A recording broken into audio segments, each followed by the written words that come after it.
수출업계에서 김이 세계적으로 큰 인기를 끌고 있습니다. 지난해 김 수출액은 1조 원 이상으로 전년보다 50% 이상 늘었는데요. 이 늘어난 수출량만큼 국내 가격도 높아져서 김값이 금값이 됐다 이런 말이 들릴 정도입니다. 지금 김뿐만 아니라 대부분의 이 식재료 가격이 오르고 있는데요. 특히 대구와 경북의 과일 물가가 역대 최고치를 기록하고 있습니다. 공급 부족과 기후 변화의 영향으로 자원 생산에 적신호가 켜졌다는 분석이 나옵니다.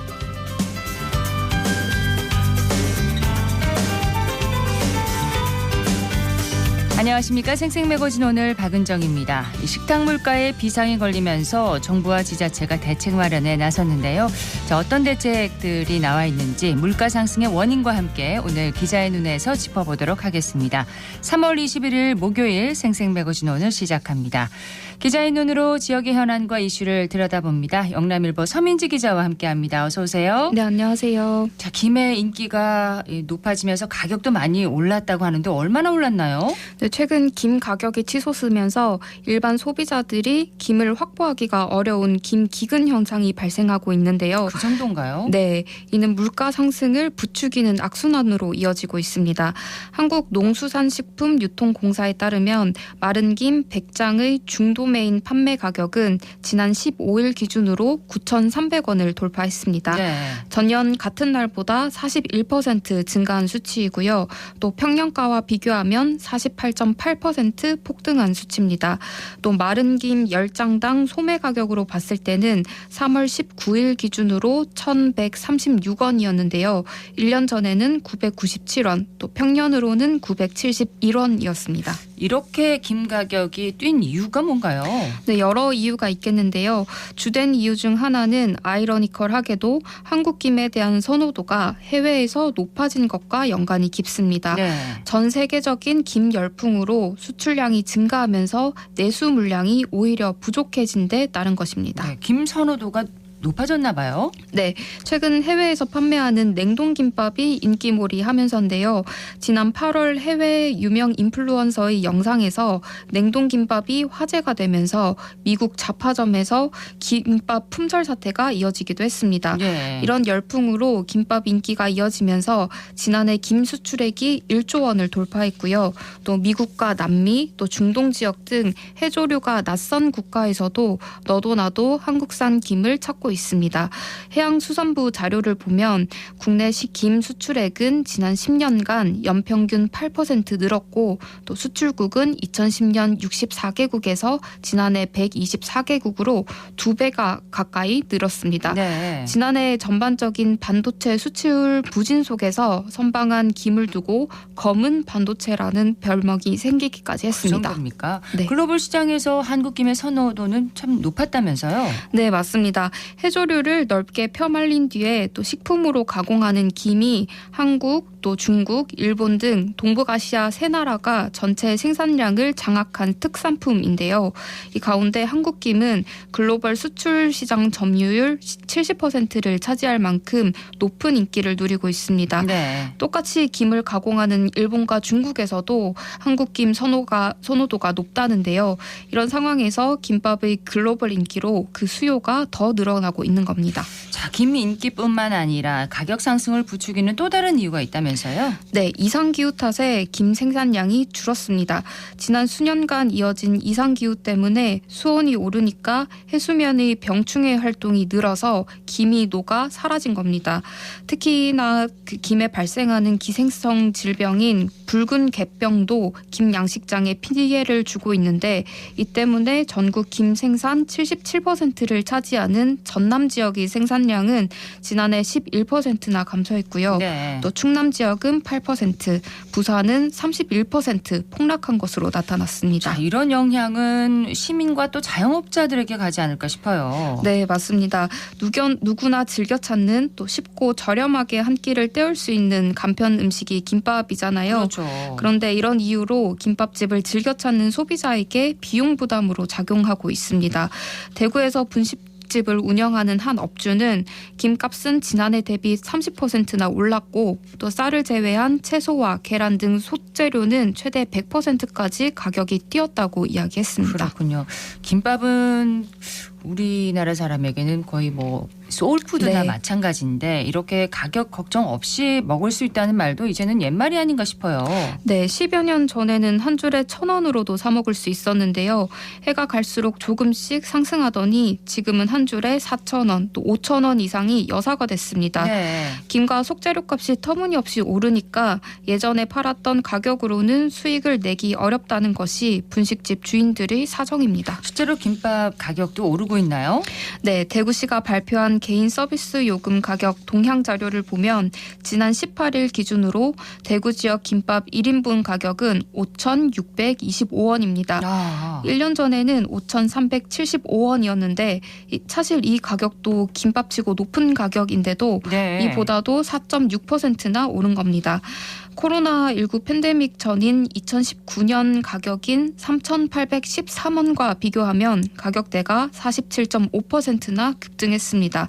또 이뿐만 아니고 통계청 국가 통계 포털이 집계하는 김밥 소비자 물가지수는 지난해 5.90을 기록했는데요. 2020년 가격을 100으로 뒀을 때 지난 3년간 특정 물품 가격이 얼마나 올랐는지를 보여주는 수치입니다. 네. 3년간 25%나 폭등했고 지난해 한 해에만 8.6% 올랐다는 결론이 나옵니다. 자, 이런 상황이 계속되면 김 품귀 현상도 올 수 있을까요? 네, 올해 전반적인 김 생산량을 우선 봐야 되겠는데요. 해수부가 파악하기로 2024년산, 그러니까 작년 10월부터 올해 2월까지의 김 생산량은 전년 동기 대비 14.3% 많은 양을 유지하고 있습니다. 다행이네요. 네, 때문에 당장의 김 품귀 현상까지는 빚지 않을 전망입니다. 다만 김은 5월까지 생산되기 때문에 해수부는 질병관리 등 수급 안정에 만전을 기한다는 방침입니다. 그래도 이제 김 가격이 계속 오르고 있어서 김밥집을 운영하는 자영업자들의 고민은 좀 계속될 것 같습니다. 네, 대구에서도 김 품귀 현상까지는 현재 나타나지 않고 있지만 급격히 오른 김과 또 재료비 탓에 김밥 가격이 오를 개연성은 높습니다. 이런 탓에 김밥집을 운영하는 자영업자들도 김밥 가격을 올려야 되나 고민하는 것으로 전해집니다. 예, 소비자 입장에서는 오르지 않았으면 좋겠는데 네. 말이죠. 자, 김뿐만 아니라 전반적으로 식재료 물가가 오르고 있어요. 네, 배를 보면요. 20일 기준으로 배 10개 단위 가격은 평균 41,594원입니다. 1개월 전에는 39,929원이었고요. 또 1년 전에는 27,273원이었습니다. 평년치인 37,147원보다도 월등히 높은 수치입니다. 네. 지난 15일에는 배 소매 가격이 45,381원으로 연 고점을 찍었습니다. 또 사과도 배만큼 등락폭이 심하지는 않지만 물가 상승이 있었는데요. 지난 20일 기준으로 평균 23,776원인데 1년 전에는 22,869원이었습니다. 자, 물가 상승 문제를 좀 해결하기 위해서 정부가 나섰다고요? 네, 우선 정부는 물가 안정을 위해서 최근 대규모 할인 행사를 지원했습니다.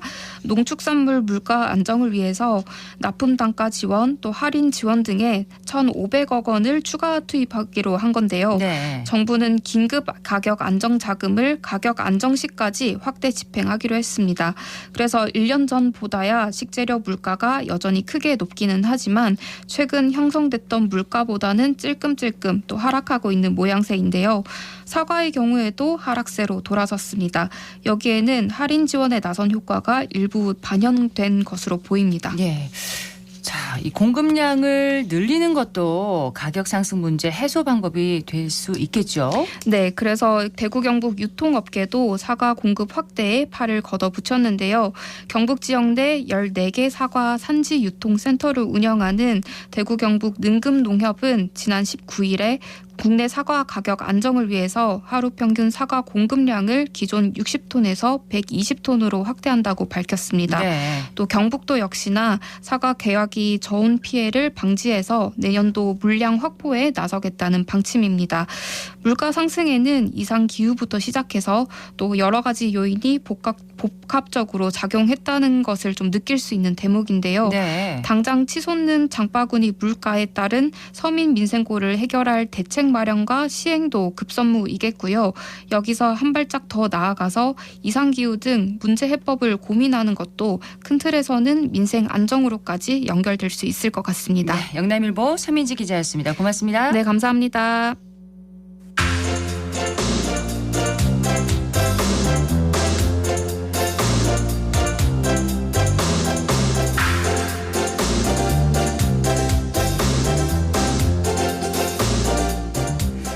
국립 대한민국 임시정부 기념관에는 이동형 전시 상자를 만들어서 전국을 순회하고 있다고 하는데요. 이제는 대구에서도 이를 만나볼 수 있다고 합니다. 배아현 리포터가 소개해 준다고요? 네, 저는 대한민국 임시정부 기억상자 순회전이 진행되고 있는 대구 근대역사관에 다녀왔습니다. 4개의 기억상자를 통해서 임시정부의 수립부터 해방 후 국내로 돌아오는 과정까지 함축된 임시정부의 역사를 만나볼 수 있었는데요. 역사적 지식과 진실을 모두 알아가는 시간이었습니다. 그 현장을 전해드립니다. 지금부터 제1회 임시의정원 회의를 시작하겠습니다. 가장 먼저 우리가 세울 국가 이름을 무엇으로 할지 의견을 나누겠습니다. 1919년 3월 1일 우리가 너무나 잘 아는 독립운동이 일어났죠. 대구 경북인들은 임시정부에서 크게 3가지 방향으로 참여를 했습니다. 첫 번째는 대한민국 임시정부를 이끌었습니다. 강의 마치도록 하겠습니다. 준비가 함께 되었습니다. 기억상자는 서울시 서대문구에 있는 국립 대한민국 임시정부 기념관의 상설 전시를 함축해 제작한 이동형 전시 콘텐츠입니다. 대한민국 임시정부의 역사와 활동을 더 널리 알리기 위해 임시정부 기념관이 전국 각지의 근대사 독립운동 관련 기관과 협력하여 기억상자를 활용한 순회전을 진행하고 있습니다. 저희 근대역사관에서 전시되는 기억상자는 우리나라 최초 민주공화대 정부 대한민국 임시정부와 대한민국 여기서 시작하다라는 2가지 주제로 구성되어 있으며 임시정부 기념관의 주요 유물과 미디어 자료를 함께 만나볼 수 있습니다. 첫 번째 상자에 담긴 유물 중 특히 주목할 만한 것은 대한민국 임시정부 임시정청 엽서와 최신 상하이 지도입니다. 2번째 상자에서는 김구 서명문 태극기를 관심 있게 살펴봐 주시면 좋을 것 같은데요. 이 태극기에는 김구가 미국 동포들에게 지원을 부탁하는 내용의 편지가 적혀 있습니다. 그리고 기억상자와 더불어 대한민국 임시정부 관련 다양한 영상을 통해서 임시정부의 활동을 보실 수 있습니다. 전시가 다채롭게 준비되어 있어서 시민들이 더 쉽게 이해할 수 있겠네요. 그렇습니다. 전시회에서는 단순히 주요 유물과 설명 이외에도 독립운동가들이 회의하는 모습의 영상, 김구 선생이 직접 집필한 도회실기의 주요 내용을 만화로 만나보는 영상 등이 있었고요. 제27회 3.1절 기념식, 조소왕의 육성연설도 직접 들어볼 수 있었습니다. 미디어를 활용한 전시 내용이 정말 인상적이었는데요. 역사관에 방문한 시민들의 이야기 들어보시죠.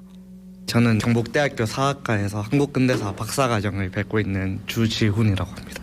제가 이제 근대사 전공을 하다 보니까 근대역사관에 이제 종종 찾아오게 되는데 제가 또 전공이 임시정부하고 독립운동 쪽이라서 이걸 하신다고 해서 참여했어요. 원래 임시정부에서 경상도나 이제 전라도, 충청도 이런 지방들이 많이 교망이 안 됐었는데 오늘 이제 흩어져 있는 사례들을 모아서 이렇게 강연을 해주셔가지고 많은 도움이 되었습니다. 아무래도 제가 이제 석사 논문을 이제 임시정부와 이제 경상도 독립운동 세력의 연계막을 중심으로 썼는데 그때는 약간 좀 거시적인 측면에서 많이 보려고 했다면 이런 이야기들을 좀 더 담아낼 수 있도록 공부를 하도록 하겠습니다. 저는 이쪽 뮤지엄 쪽으로 공부한 게 근 30년 차 지금까지 하고 있죠. 근데 역사관은 우연히 대곡성 답사하는 걸로 제가 알게 돼가지고 지금까지 결석 한 번도 안 했어요. 많은 것을 알았어요. 아까는 눈물이 핑 돌았어. 보통 우리가 임시정부 수립되고 3.1 독립운동 등등 다 얘기하면은 곧이 글자로 되는 거 하나 굵은 사건만 기억해요. 그런데 오늘 여기 김은지 선생님 오셔가지고 디테일하게 어떻게 전개돼가지고 임시정부가 국회까지 있고 등등 다 굉장히 놀랄만한 일이고 오늘에만 국한되는 게 아니고 계속해서 다시 연계적으로 이 강의가 되었으면 좋겠어요. 더욱더. 특강도 열렸다고요? 네, 전시와 연계된 특강은 우리 지역이 독립유공자를 가장 많이 배출한 지역이자 대한민국 대표 독립운동가 지역임을 확인할 수 있었는데요. 대구군대 역사관 황수진 학예연구사도 만나봤습니다. 저희 대구 근대역사관에서 대한민국 임시정부 기념관에서 순회전으로 개최하는 대한민국 임시정부 기억상자를 개최하고 있고요. 이 순회전과 연계하여 대구 경북의 독립운동가들 대한민국 임시정부에서 활약하다라는 주제로 특강을 개최하였습니다. 기획 전시와 함께 특강을 마련하여서 전시와 함께 대한민국 임시정부에 대한 이해를 돕기 위해 마련하였습니다. 저희 대구 근대역사관에서 지금까지 이제 대한민국 임시정부에 관한 주제를 전시를 통해서 안내한 것이 이렇게 크게 개최한 것이 많이 없다 보니까 이제 기존에 이제 저희 박물관을 찾아주시던 관람객분들도 아주 좋은 반응을 보여주셨고, 그리고 이제 오늘 강의가 또 특히 대한민국 임시정부에서 대구 경북 지역에서 활동했던 숨은 주역들을 또 새롭게 찾아내서 알려주는 강의였기 때문에 시민분들이 많이 참여해 주셨고 이런 이야기를 해주셔서 너무 좋다고 반응이 아주 좋았습니다. 앞으로도 저희 근대역사관은 이제 대구의 근대사와 그다음에 지금껏 알려지지 않았던 새로운 주제나 다양한 이야기들을 더 다방면으로 제공하기 위해 노력을 할 예정이고, 그래서 더 많이 찾아주시면 저희가 더 앞으로 열심히 노력할 수 있을 것 같습니다. 이번 순회전은 대구근대역사관에서 5월 12일까지 열립니다. 네, 배아현 리포터 소식 잘 들었습니다. 네, 고맙습니다.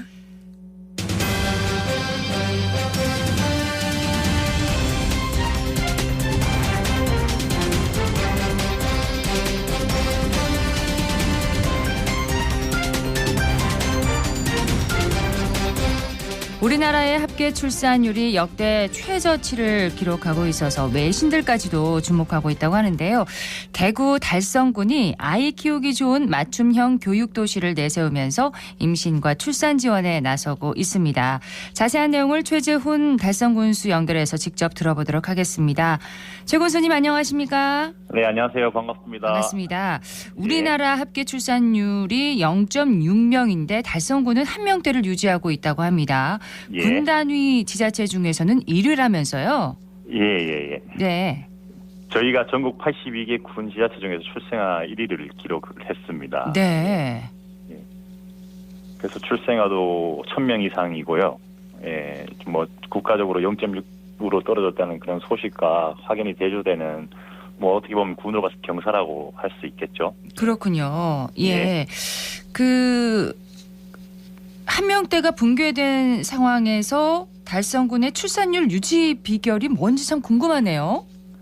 저희는 민선 8기제 달성군정을 이제 접어들면서 저희가 그 무엇보다 다양한 교육 사업에 집중적으로 투자를 꾸준히 해오고 있습니다. 네. 사실 우리 아이들이 좀 부모님들이 아이 키우기 좋은 도시를 만들어달라 그런 요구가 많았었고, 그런 환경을 만드는데 저희가 주력을 했었고, 특히 어린이집이라든지 여러 가지 교육 관련된 시설, 보육 관련된 시설에 저희 부모님들이 믿고 맡길 수 있는 그런 환경을 조성하고 주변 안전한 환경을 만들어놨기 때문에 네. 부모님들이 마음 편하게 그렇게 출산에 대한 큰 부담 없이 그런 상황이 있었기 때문에 이렇게 된 것 같습니다. 예.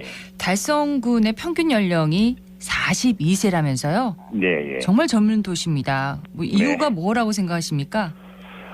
저희가 평균적으로 젊은 도시를 표방할 수 있는 이유는 우선 저희가 일자리 환경이 저희가 국가 산업단지를 비롯해서 7개 산업단지를 포함하고 있거든요. 예.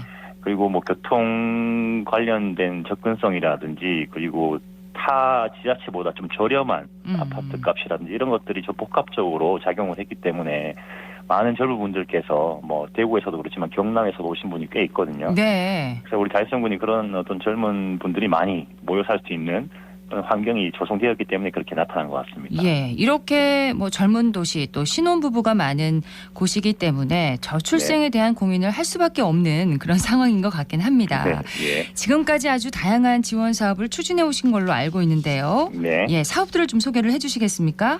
사업이 너무 많은데 제일 대표적인 걸 좀 소개를 해주시죠. 저희가 일단은 뭐 출산하시는 분들께 뭐 기본적으로 출산 축하금이라든지 산후조리원 비용 감액이라든지, 그리고 다둥이들 지원 사업들 많이 펼치고 있습니다. 네. 그리고 특히 우리 보육과 관련해서 우리 모든 어린이집에 영어 전담교사, 원어민 영어 교사를 파견도 하고, 그리고 외국인 아동 같은 경우에도 상당히 요즘 다문화가 또 이슈가 되고 있지 않습니까? 네. 외국인 아동도 보육료를 저희가 전액 100% 지원을 하고 있습니다. 그래서 저희가 뭐 기존에 계신 우리 한국 국민도 그렇고 다문화 가정들도 그렇고 여기 달성에서는 어떤 아이를 키우기 위한 그런 인프라 그리고 프로그램들이 탄탄히 저희가 준비가 되어 있기 때문에 네. 이런 것들이 아마 이런 또 좋은 결과로 이어지지 않았나 하는 생각이 들고 그리고 저희가 전국적으로도 장학금 지원 같은 경우도 최고 규모로 많은 분들이 이제 혜택을 보고 있거든요. 네. 그런 부분이 모두 복합적으로 이렇게 작용을 한 것 같습니다. 장학금이라면은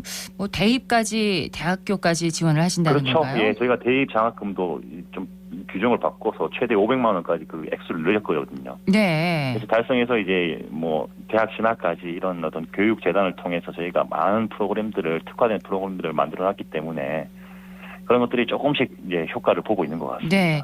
자, 이런 사업들을 통해서 이제 부부들이 아이를 돌보는데 이제 부담을 좀 덜어주기 위해서 네. 추진을 하고 계신데, 근데 네. 기초단체의 재정으로 이런 사업들이 운영이 다 가능한가요?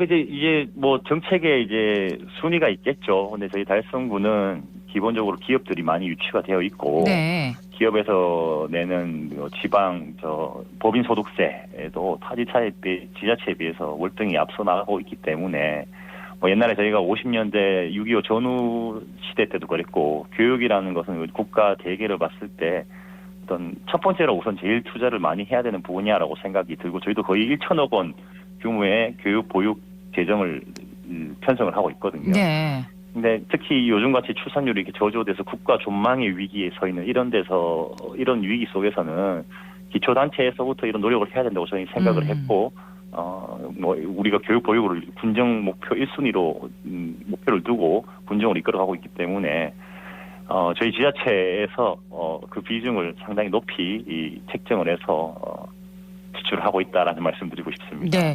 난임 부부 뭐 시술비라든지 또 산모 네. 건강관리사 파견 사업 등과 같은 그런 그 사업도 추진하고 계시더라고요. 예. 예. 좀 소개를 해 주시죠.